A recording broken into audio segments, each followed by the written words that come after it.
s'agit pour cette mission de la Direction générale de la statistique de sensibiliser les associations, les ONG, les syndicats, etc.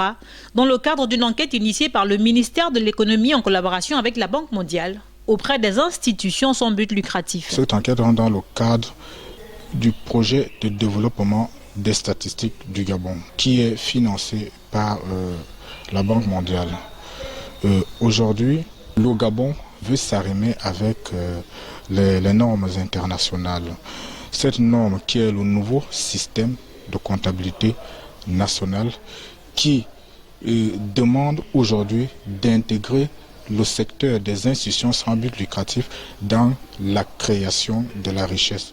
Aujourd'hui, il nous faut connaître la part des institutions sans but lucratif dans la production, dans la création de la richesse du pays. Pour ce faire, ces institutions sans but lucratif doivent mettre à disposition plusieurs informations.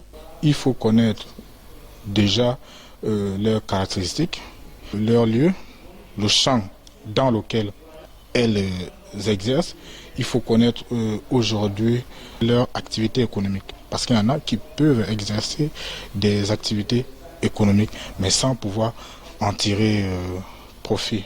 Nous allons aussi chercher à connaître comment est-ce que nous pouvons capter leur investissement. L'initiative est louable, pourvu qu'elle porte des fruits. Bien, elle est intéressante, elle est très louable. Et elle est la bienvenue parmi nous parce qu'il faudrait ce genre d'échange pour qu'on puisse savoir exactement combien d'associations œuvrent dans certains domaines bien précis.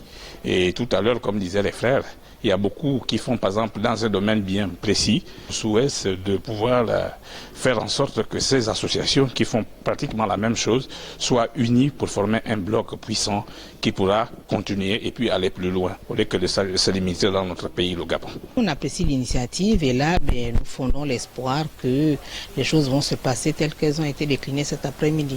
La seule chose que nous déplorons, c'est que souvent ces choses-là sont amorcées, mais on ne sait pas comment elles se terminent.